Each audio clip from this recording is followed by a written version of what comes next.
The signal came in at 0340 station time, routed through the Karen Deep Array, and flagged Priority 1 before it reached my console. I was already awake. Archivists usually are, in the last hours before a watch change. The quiet down here has a texture to it, something between held breath and stone, and after 18 years in the annex, I have learned to feel when something in that texture shifts. I pulled the flag and read the header twice. Sundari Reclamation Authority, Advance Beacon, Karen Accord Invocation, Clause 1, Article 3, Formal Return Notice, as prescribed. I set my tea down. I did not reach for the comm. I sat for a moment with the words on the screen in front of me, and let 75,000 years of institutional memory settle across my shoulders, like a coat I have worn my whole career, but never quite expected to need. Then I got to work. My name is Alara Voss.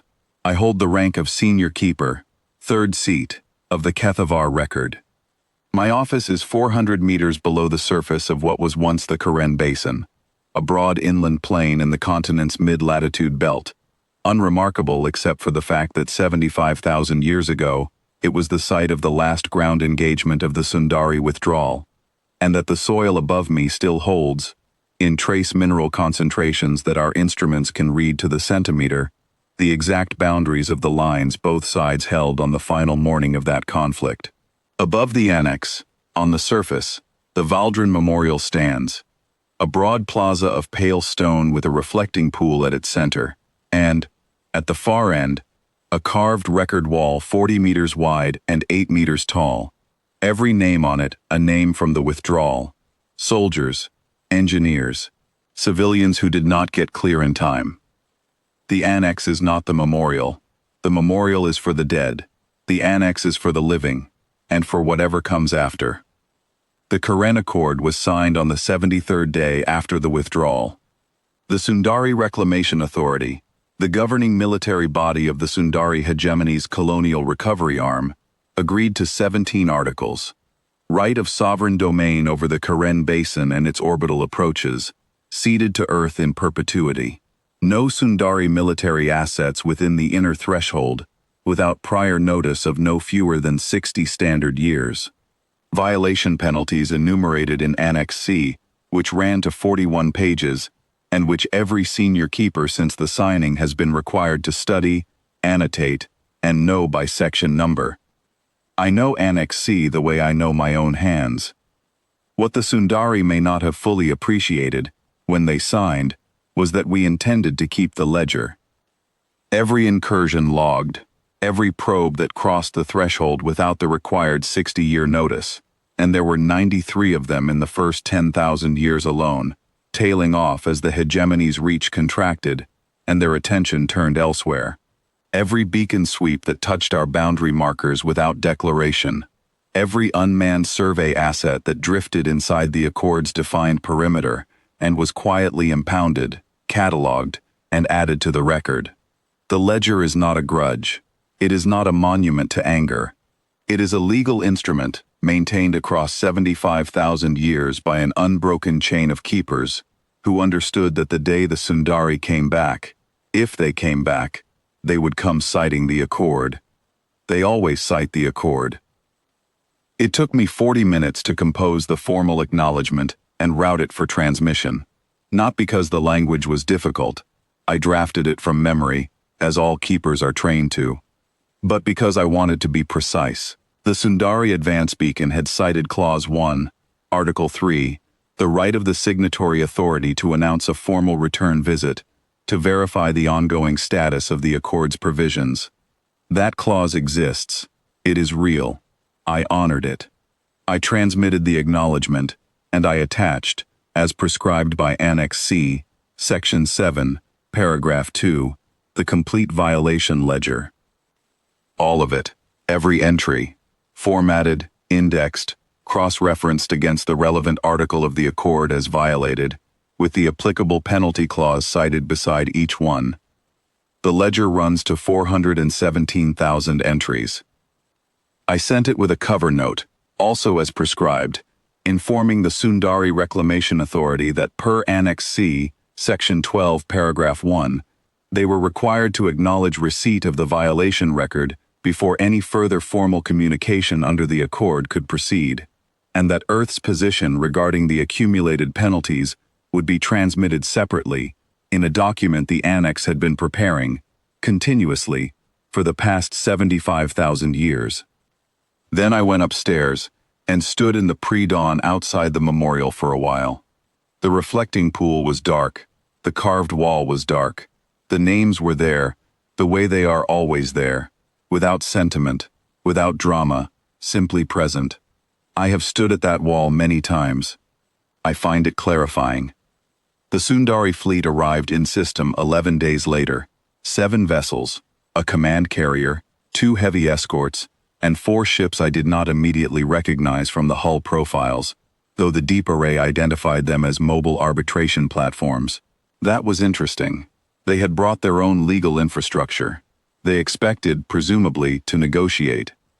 They were not wrong. They were only wrong about the terms. The first formal exchange went as these things go.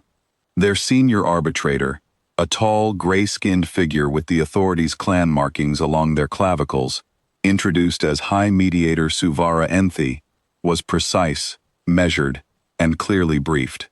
They cited the accord. They cited Clause 1. They noted Earth's long stewardship of the basin and expressed what I took to be genuine appreciation for the preservation of the surface memorial, which they had evidently observed from orbit. I thanked them for the acknowledgement. Then I transmitted Earth's penalty document. The silence on the channel lasted longer than I expected, and I have learned to read silence. This was not the silence of offense. This was the silence of people running numbers they had not expected to run, against a record they had not expected to be complete. Suvara Enthi came back on the channel after 11 minutes. Their voice was careful, controlled. They asked whether the penalty document represented Earth's opening position or its final one. I told them it was neither an opening position nor a final one. It was the Accord's own Annex C, applied as written, to the violations as documented.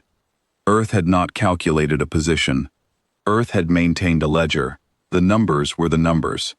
What those numbers meant, in practical terms, the accumulated penalties under Annex C, Section 12 through Section 31, exceeded the total concessions originally granted to the Sundari Reclamation Authority under the Accord's 17 articles. The right of return they had cited this morning, Clause 1, Article 3, was itself listed as a penalty offset asset under Section 19. They had exercised it. It had been applied. The balance remaining did not favor them. There is a word in the Accord's original Sundari language text, I have studied the original, that roughly translates as, the moment a legal instrument turns in your hand. They used it in early drafts of Annex C, in a note about what would happen to a signatory that accumulated sufficient violations.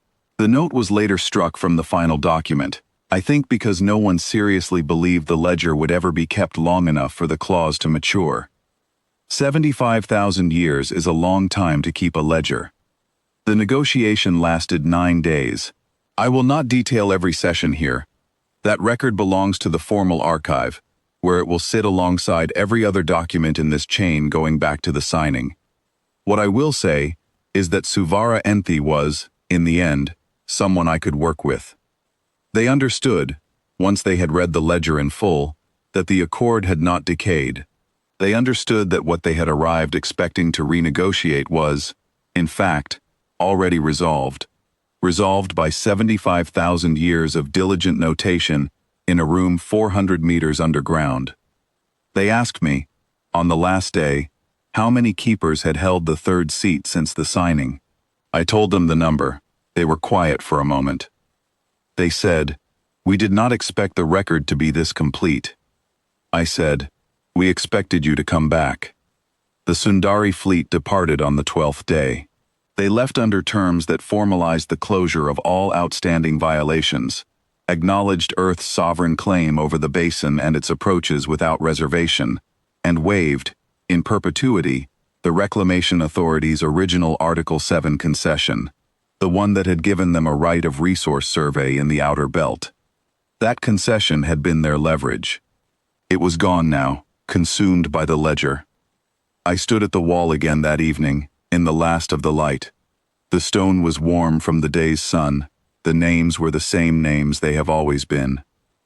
We do not build memorials to remind ourselves of what was lost. We build them to remember why the ledger matters. The dead at Karen Basin gave us the right to keep it. Every keeper since the signing gave us the discipline to keep it correctly. The Sundari came back believing that time dissolves things. Institutions, records, the precise, careful accounting of broken promises. They found that some things do not dissolve. They found that we were waiting, not with weapons in our hands, but with the full weight of what they had done, cataloged and indexed and ready, in a room beneath a memorial in a quiet basin on a quiet world. That is what we are. That is what we have always been. We remember, we record, we are patient. And we are still here.